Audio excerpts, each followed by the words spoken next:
Oxford আর Cambridge প্রতি বছর বিতর্ক করে নোবেল পুরস্কার এই বছর কে কয়টা পাইলো, অক্সফোর্ড থেকে কয়টা পাইলো, কেমব্রিজ থেকে কয়টা পাইলো, হার্ভার্ড কয়টা পাইলো। অর্থাৎ শিক্ষার জায়গাতে কিন্তু তাদের শিক্ষায় সীমাবদ্ধ। এক্স্যাক্টলি। তাহলে শিক্ষা প্রতিষ্ঠান মানে তো আপনি এটার পুরো কনভারসেশনটা হইতে হবে শিক্ষা কেন্দ্রিক। কিন্তু আপনি ঢাকা বিশ্ববিদ্যালয়ে যাবেন, মনে হবে যে এটা একটা প্রেম করবার জন্য ভালো জায়গা, আড্ডা মারার জন্য ভালো জায়গা, ঘোরার জন্য ভালো জায়গা, মিছিল মিটিংয়ের জন্য ভালো জায়গা। যেটা নাই সেটা হচ্ছে লেখাপড়া নাই। ক্যামব্রিজ খুব সম্ভব 33টা কলেজের সমন্বয়। ক্যামব্রিজের একটা সেন্ট্রাল স্টুডেন্ট ইউনিয়ন আছে, আপনার ক্যামব্রিজের 33টা কলেজে আলাদা আলাদা স্টুডেন্ট ইউনিয়ন আছে, প্রত্যেকটা হলে ডরমিটরি ওদের, সেখানেও স্টুডেন্ট ইউনিয়ন আছে, আবার যে ডিপার্টমেন্ট সাবজেক্ট সেখানেও স্টুডেন্ট ইউনিয়ন আছে।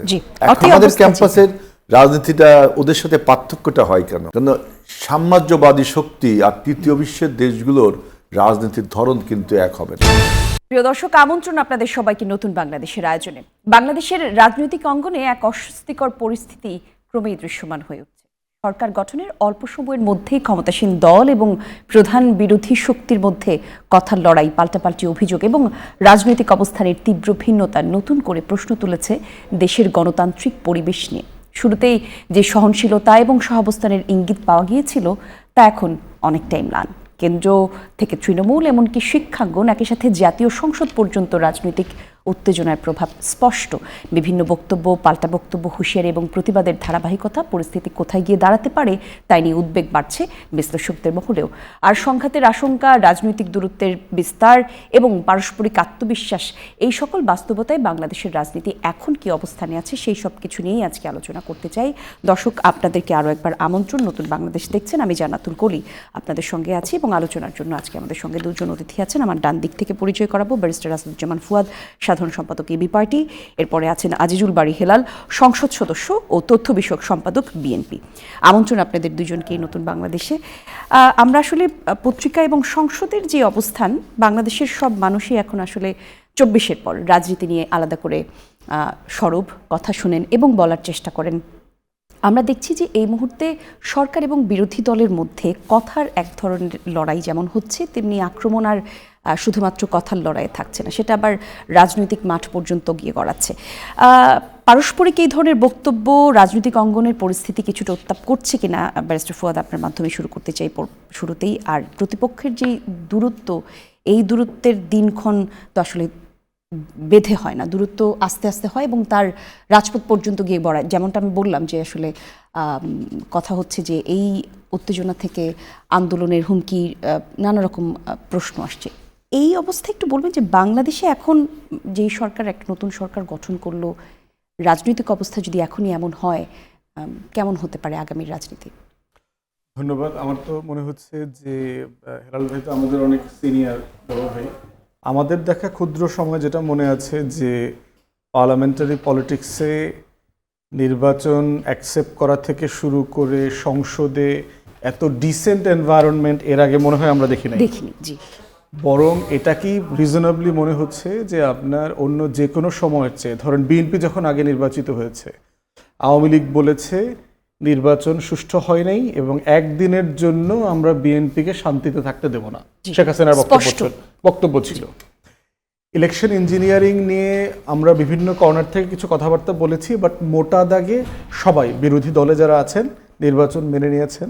বিএনপি, তারেক রহমানের নেতৃত্বে সরকার গঠিত হয়েছে এবং বড় সিনিয়র নেতাদের ভিতরে আমরা এখন পর্যন্ত দেখি নাই যে খুব মেজর স্ল্যাং কেউ কারো বিরুদ্ধে ব্যবহার করেছে। মাননীয় প্রধানমন্ত্রী গুপ্ত শব্দটা 3-4 বার ব্যবহার করেছেন বিভিন্ন জায়গাতে, একটু তির্যকভাবে। মির্জা ফখরুল সাহেব উনি জামাতের রাজনীতিকে নির্মূল করবার মতো একটা শব্দ ব্যবহার করেছেন। আমরা যারা জিয়া পরিবারের সদস্যদেরকে বহু বছর থেকে রাজনীতিতে দেখেছি, ওনাদের মানে শব্দ চয়নের যে ডিসেন্সি পলিটিক্সে, এটা ওনারা সুপার আর কি। মানে এটা শহীদ প্রেসিডেন্ট জিয়াউর রহমান বলেন, বেগম জিয়া বলেন, তারেক রহমান, সবাই কথাবার্তায় খুবই মানে মার্জিত এবং ল্যাঙ্গুয়েজ, অ্যাঙ্গার ম্যানেজমেন্ট এই জায়গাগুলোতে। তো আর মির্জা ফখরুল ভাইকেও আমরা যারা লম্বা সময় থেকে ওনাকে খুব কাছ থেকে চিনি, উনি এই টাইপের মানুষ না। আমার কাছে কখনো মনে হয় না যে উনি আর একটা রাজনৈতিক দলকে নির্মূল করে দেবেন। মানে নির্মূল শব্দ আসলেই তো আমাদের দ্বিতীয় বিশ্বযুদ্ধের কথা মনে পড়ে, যে হিটলার যেভাবে আপনার ইহুদি জাতিকে হলোকস্টের মধ্য দিয়ে নির্মূল করবার চেষ্টা করেছেন। বিরোধী দলের জায়গা থেকেও এখন পর্যন্ত খুব মেজর সিনিয়র নেতারা সব দলেরই, যেটা আপনি এনসিপি বলেন অথবা জামাত বলেন, খুব গুরুত্বপূর্ণ স্ল্যাং ব্যবহার করেছে বলে আমার চোখে পড়ে নাই। বরং বিএনপির নেতারা স্পিকার থেকে শুরু করে, মাননীয় স্পিকার থেকে শুরু করে সংসদে সবাই বলছেন যে এত ভদ্র বিরোধী দল ওনাদের পার্লামেন্টারি লাইফে ওনারা দেখেন নাই। হেলাল ভাই তো পার্লামেন্টে ছিলেন, এই জন্য যতটুকু তর্ক বিতর্ক দেখছি আমার মনে হচ্ছে যে এটা জাস্ট কোয়াইট রিজনেবল আর কি। মানে বাংলাদেশের কনটেক্সটে আপনি 3 জেনারেশনের এমপি আছে, বয়স ধরেন 80+, জনগোষ্ঠীর এমপি যেমন আছে, 30-এর নিচের বয়সের এমপিও আছে এখানে। সো 3টা ক্রস জেনারেশনের এমপি থাকবার পরে যেটা হয়েছে যে যেই কালচার আমরা ওভারনাইট 24-এর পরে এক্সপেক্ট করছি, আপনি 3টা ক্রস জেনারেশন থেকে সাডেনলি ওই কালচারটা একদিনে আশা করতে পারবেন না। তো আমি বোধ করছি যে হ্যাঁ, বাইরে কিছু উত্তাপ আছে সার্টেনলি, ছাত্রদল শিবিরের সাথে ক্যাম্পাসগুলো নিয়ে বিভিন্ন জায়গাতে সংঘাত সংঘর্ষ, অনলাইনে ফটোকার্ড স্ল্যাং ব্যবহার করা, একজন আরেকজনকে খুবই বাজে ভাষায় বিভিন্ন দলের নেতাদেরকে ঘায়েল করবার চেষ্টা চলছে। এগুলো হচ্ছে পলিটিক্যাল কালচার, এডুকেশন, আমাদের আইটি লিটারেসি সবকিছু মিলায়ে একটা লম্বা আলাপের তর্কের ব্যাপার আর কি। কিন্তু মোটা দাগে আমি দেখতে পাচ্ছি না যে এখন পর্যন্ত দল যারা সংসদে রিপ্রেজেন্ট করছেন খুব মোটা দাগে নিজেদের ভিতরে বিরোধ আছে। বরং দেখতে পাচ্ছি যে ওনাদের সংসার কিন্তু বহু বছরের সংসার বিএনপি জামাতের। তো এত বছরের সংসারে মান অভিমান থাকবে, কিন্তু তালাক পর্যায়ে চলে গেছে এরকম কোনো বাস্তবতা এখনো এখন দেখতে পাচ্ছি না। ধন্যবাদ আপনাকে। আমরা একটু আজিজুল বারী হেলাল আপনার কাছে যেতে চাই। এই যে মির্জা ফখরুল ইসলাম আলমগীর বলেছেন আগামীতে হ্যাঁ যেন রাজনৈতিকভাবে পুরোপুরি নির্মূল করা যায় সেভাবেই আমাদেরকে কাজ করতে হবে। এরপর আবার সেই মহাসচিবের করা এই বক্তব্যের করা প্রতিবাদ জানিয়েছেন জামায়াতের সেক্রেটারি জেনারেল অধ্যাপক মিয়া গোলাম পরোয়ার। তিনি বলেছেন অগণতান্ত্রিক এবং অনভিপ্রেত এই প্রতিবাদ, এই আখ্যা দিয়ে তিনি প্রতিবাদও জানিয়েছেন। একটু বলবেন যে রাজনৈতিক অঙ্গনে আসলে কথার লড়াই তাহলে কেমন হওয়া উচিত, কি কারণে আমরা এই কথার যে বিভেদ সেখানে জড়াচ্ছি?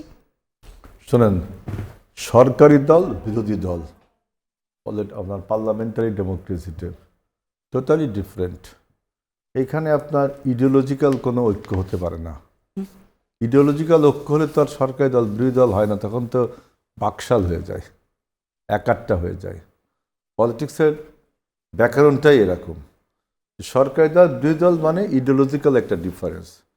আমাদের ঐক্যটা হবে ইস্যু ভিত্তিক, যে যেমন জ্বালানি তেল এখন আমাদের সামনে বার্নিং ইস্যু, যেমন জুলাই চার্টার, যেমন শিক্ষাঙ্গনে অস্থিরতা বা অন্য কোনো কিছু জনগুরুত্বপূর্ণ, সেইগুলো বিষয়ে আমরা ঐক্যবদ্ধভাবে কাজ করব। কিন্তু আমার যে ইডিওলজি, আপনার ইডিওলজি আলাদা থাকবেই, তাদের তো সরকারি দল বিরোধী দল হলো না।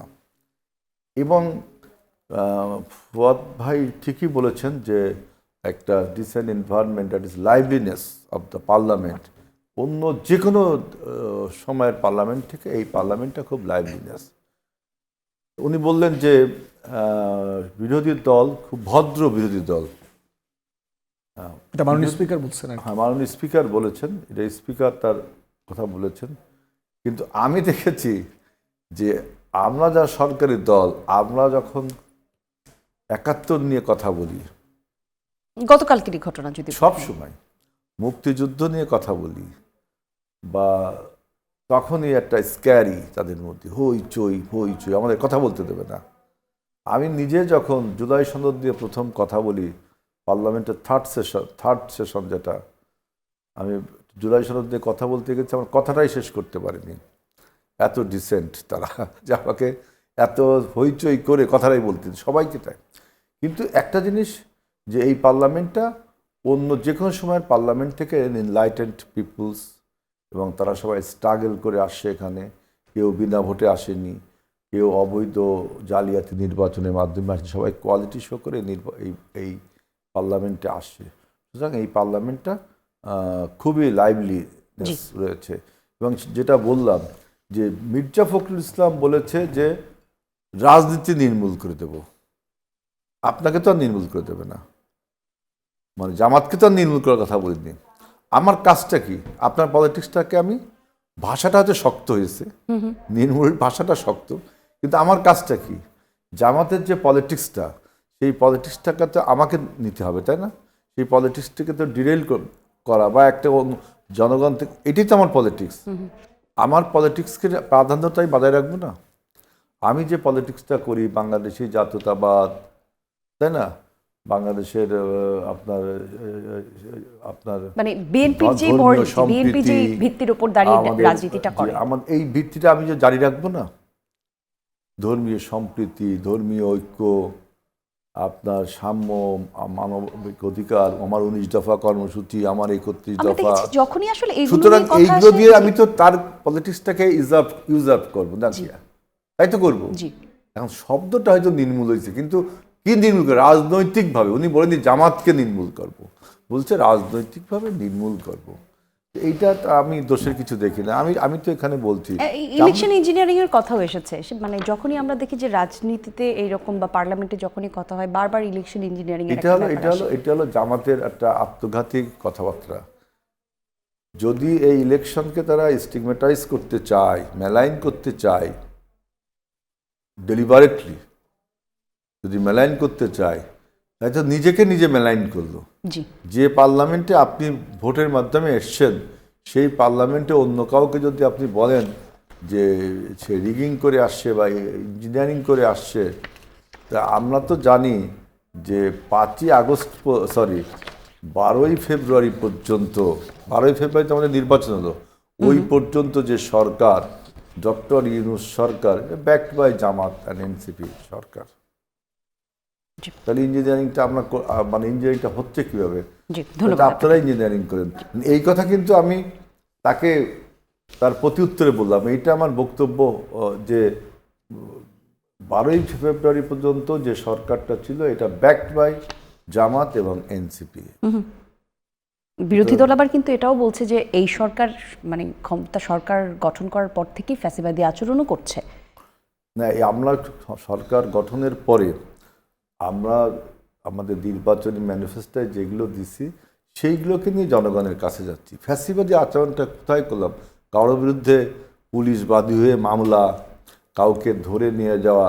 আপনি বলতে পারেন যে কিছু কিছু ওই যে আপনার ফটোকার্ড ছাপিয়ে মানুষকে মেলাইন করা, ক্যারেক্টার মেলাইন করা, এই জন্য কাউকে তো ধরা হয়েছে, সেই জন্য কিন্তু নিন্দাও করা হয়েছে। যে আবার এটাও বলা হয়েছে, যেমন বিরোধী দল এবং শিক্ষাঙ্গনে বিভিন্ন ফেসবুকে এই যে নেতা নেত্রী সম্বন্ধে অশ্লীল বাক্য, আপনার চবর্গীয় ভাষা দিয়ে কথা বলা এবং উল্টাপাল্টা কথা লিখে ফটোকার্ড ছেড়ে দেওয়া, এইগুলো তো মনে করেন সবাই তো মেনে নেয় না। ক্যাম্পাসে যেমন ছাত্রলীগ, ছাত্র রাজনীতি মুক্ত ক্যাম্পাস যায়, কে ছাত্র জায়গায় গুপ্ত লিখে দিছে, একজন লাঠি নিয়ে চলে আসলো, কেন গুপ্ত লিখলো? তাহলে যে লাঠিটা আনলো সে গুপ্ত, ছাত্রদের তো লাগলো না, বা অন্য ছাত্র ইউনিয়নের তো লাগলো না, গুপ্ত লীগ, গুপ্ত রাজনীতি। যার লাগলো সে চলে আসলো, তখন ঠাকুর ঘরে কি আমি কলা খাই না। তারপরে বলছে যে একটু এই বিষয়টা আমি একটু ব্যারিস্টার ফুয়াদের কাছ থেকে জানতে চাই। ব্যারিস্টার ফুয়াদ, আপনিও অনলাইন ফটোকার্ডের কথা বললেন, আজিজুল বাড়ি হেলালও বললেন। এই যে বাংলাদেশের রাজনীতি অথবা এখনকার যে পরিস্থিতি, আমরা দেখছি যে কথার লড়াই শুধু আর কথায় সীমাবদ্ধ থাকে না। পরিবার, পারিবারিক সম্পর্ক, ব্যক্তিগত সম্পর্ক, তাদের ব্যক্তিগত ছবি, সেই সব কিছু নিয়ে এক ধরনের ফটোকার্ড বা এইরকম রাজনীতি আর আসলে শুধু রাজনৈতিক মাঠে সীমাবদ্ধ থাকে না, ব্যক্তিগত জীবনেও ঢুকে যাচ্ছে। এই জায়গাটাতে আসলে যারা এই প্র্যাকটিসটা করে, এই প্র্যাকটিসটা করার জন্য দলের একটা দায়িত্ব থাকে না? মানে যে এই দলের পক্ষ থেকে বলা হয় বা করা হয়, আপনি কি মনে করেন যে এই বিষয়টাকে আসলে ইন্ধন দেওয়া উচিত, নাকি এটাকে আসলে নির্মূল করা উচিত? নির্মূল না, ইন্ধনও না, অ্যাড্রেস করা উচিত। মোটা দাগে হচ্ছে যে আপনার, এর আগে আমি বহুবার বলেছি যে ছাত্র রাজনীতির বন্দোবস্ত নিয়ে আলাপ করা দরকার, ম্যাক্রো লেভেলে কনভারসেশনটা করা দরকার। কেমন হবে ছাত্র রাজনীতি? মাত্র হেলাল ভাই বললেন যে পার্লামেন্টে নোটিশ দেওয়া হয়েছে এটা নিয়ে, মানে ওই এখানে সিটি কলেজের মারামারিতে ছাত্র দলের গুন্ডারা রামদা অস্ত্র নিয়ে মারামারি করছে, পাও কেটে দিছে। এখানে শাহবাগের থানায় ওসির সামনে পুরো থানা ভাঙচুর করে দিয়ে আসছে, ডাকসু নির্বাচিত প্রতিনিধিদেরকে মারধর করেছে। মানে আপনি শুধু একটা সিম্পল এই ইনসিডেন্টগুলোকে ডাইসেক্ট করলে এটা রেজলিউশনে যাইতে পারবেন না, এটা আদার ওয়ে রাউন্ডও আছে, অন্যদিকেও আছে। তাহলে যেটা দরকার, টোটাল ছাত্র রাজনীতির বন্দোবস্ত নিয়ে আলোচনা করা দরকার। আমি নীতিগতভাবে এই কথা বারবার বলেছি, শিক্ষা প্রতিষ্ঠান একটা রাষ্ট্র কেন করে, ক্যাম্পাস কেন করে। বাংলাদেশে দেখবেন যে যারা ছাত্র রাজনীতি করেছেন তারা খুব প্রাউডলি বলেন যে ঢাকা বিশ্ববিদ্যালয়, অমুক তমুক বিশ্ববিদ্যালয় আমাদের ভাষা আন্দোলনে রোল প্লে করছে, স্বাধিকার আন্দোলনে, স্বাধীনতায়, এগুলো তিনি প্রচুর বলে। কিন্তু এই বিশ্ববিদ্যালয়ে যে একটা পিএইচডি পায়, একটা নোবেল পুরস্কার পায় না, তার কোনো সায়েন্টিফিক ইনভেনশন নাই, এই বিশ্ববিদ্যালয় যে হাজারের কোনো র্যাঙ্কিংয়ের মধ্যে নাই, এই ক্যাম্পাস যে ডাকাতদের গ্রামে পরিণত হয়েছে, এই ক্যাম্পাসে যে শত শত ছেলে মেয়ে খুন হয়েছে, আহত হয়েছে, নিহত হয়েছে, এটা যে একটা বিশ্ববিদ্যালয়ের ডেফিনেশনে পড়ে না, এটা তো একটা ইউনিভার্সিটি না। আপনি যখন অক্সফোর্ডের কথা ভাবেন, আপনি যখন কেমব্রিজের কথা ভাবেন, হার্ভার্ডের কথা ভাবেন, আপনি কি ভাবেন?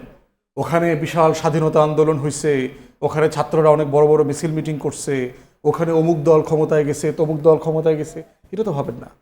অক্সফোর্ড আর কেমব্রিজ প্রতি বছর বিতর্ক করে নোবেল পুরস্কার এই বছর কে কয়টা পাইলো, অক্সফোর্ড থেকে কয়টা পাইলো, কেমব্রিজ থেকে কয়টা পাইলো, হার্ভার্ড কয়টা পাইলো। অর্থাৎ শিক্ষার জায়গাতে কিন্তু তাদের শিক্ষায় সীমাবদ্ধ। এক্স্যাক্টলি। তাহলে শিক্ষা প্রতিষ্ঠান মানে তো আপনি এটার পুরো কনভারসেশনটা হইতে হবে শিক্ষা কেন্দ্রিক।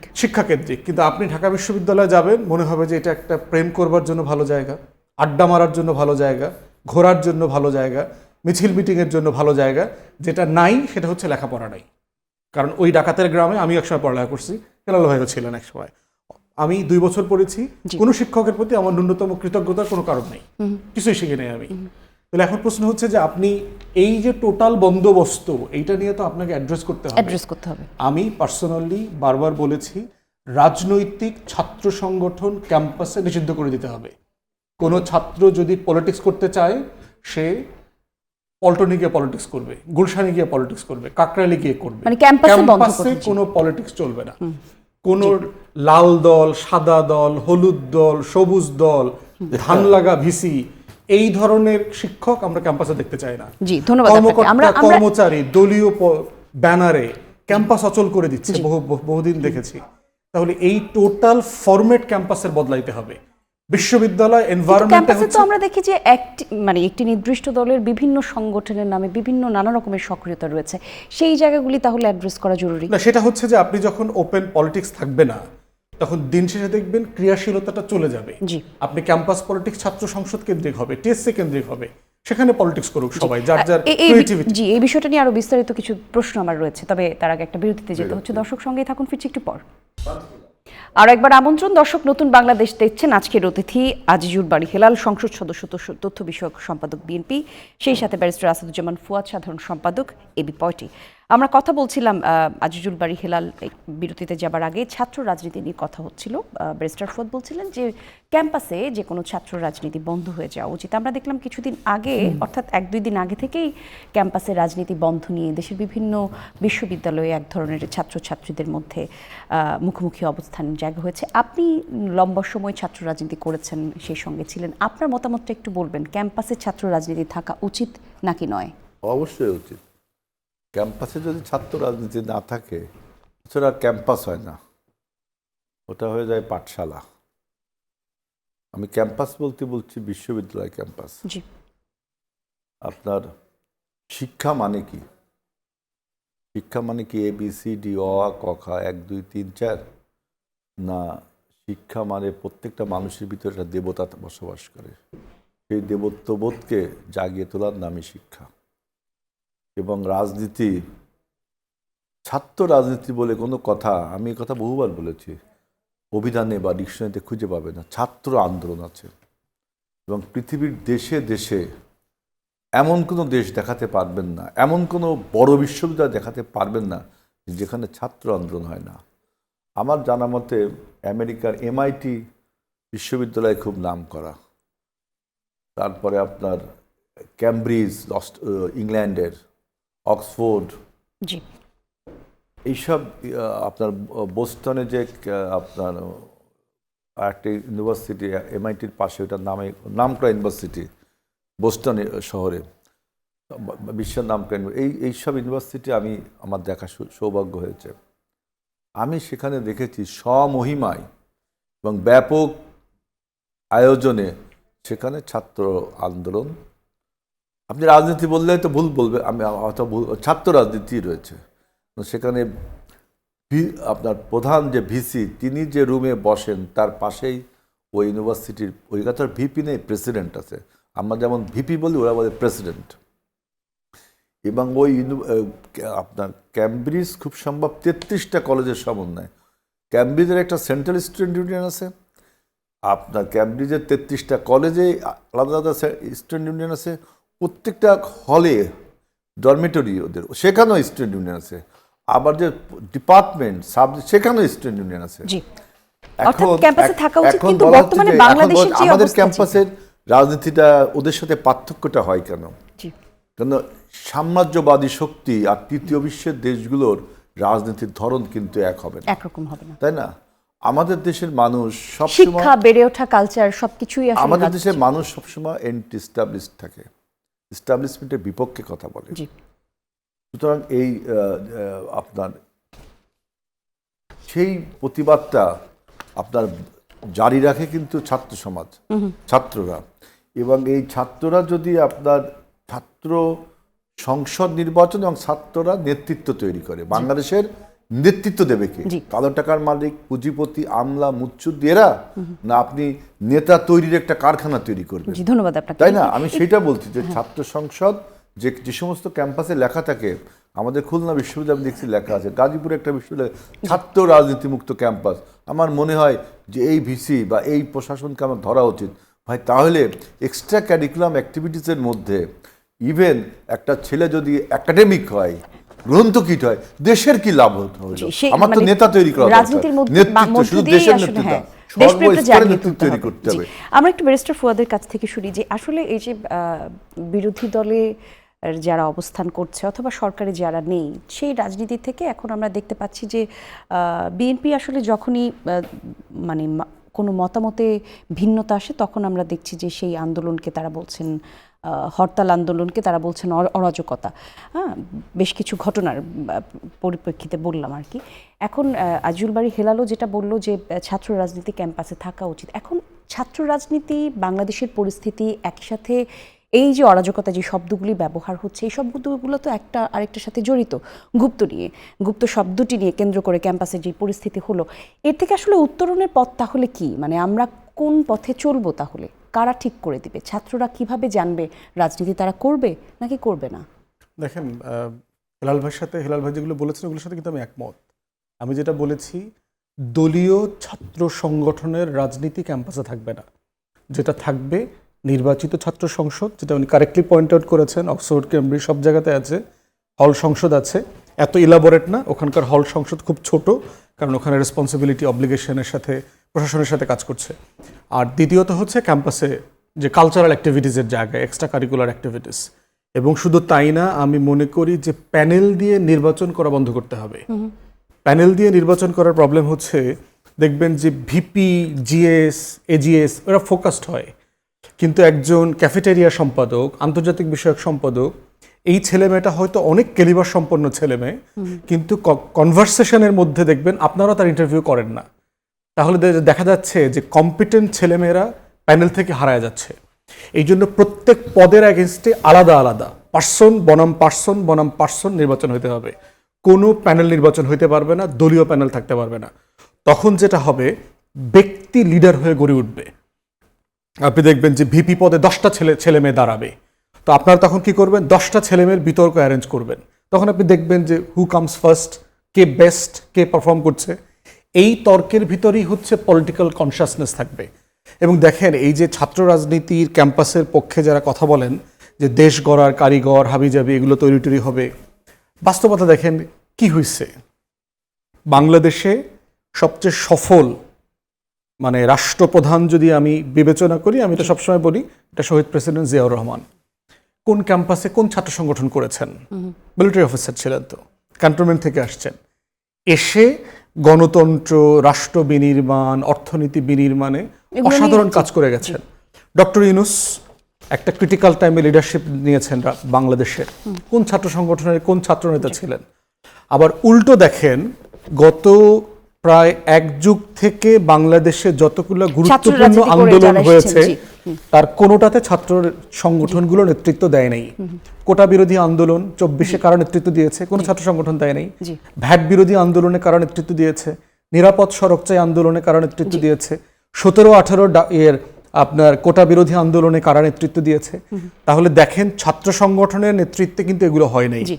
মুক্তিযুদ্ধ দেখেন আমরা- ডাকসুর নেতৃত্বে হয়েছে। আপনার 90-এর স্বৈরাচার আন্দোলন, প্রত্যেকটা জায়গাতে আমরা দেখেছি নির্বাচিত ছাত্র নেতাদের নেতৃত্বে আন্দোলনগুলো হয়েছে, ছাত্র সংগঠনের না। জি, ধন্যবাদ। আমাদেরকে আরো একটা ছোট্ট বিরতিতে যেতে হচ্ছে। দর্শক, আবার বিরতি। নতুন বাংলাদেশ দেখছেন, আরো একটা বিরতির পর ফিরছি।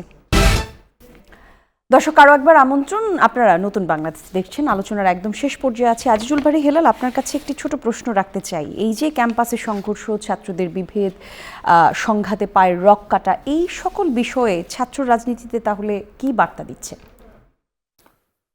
এইটা খুবই খারাপ যে এই যে পায়ের রক কাটা, এই কালচার তো ছাত্র শিবিরের আর পায়ের রক কাটা কিন্তু এই দুটো শব্দ একসাথে যায়। আপনার এই পায়ের রক কাটা, মাথা কেটে ফেলা, হাত কেটে ফেলা, এইগুলো 80-র দশক 90-এর দশকের চূড়ান্ত বহিঃপ্রকাশ ছিল এর একটা। এখন মনে করেন এই ছাত্র শিবির আবারও, আগে তো আপনার খুব হাইট করে পলিটিক্সটা করতে, এখন রিসার্ফেস হয়েছে তারা।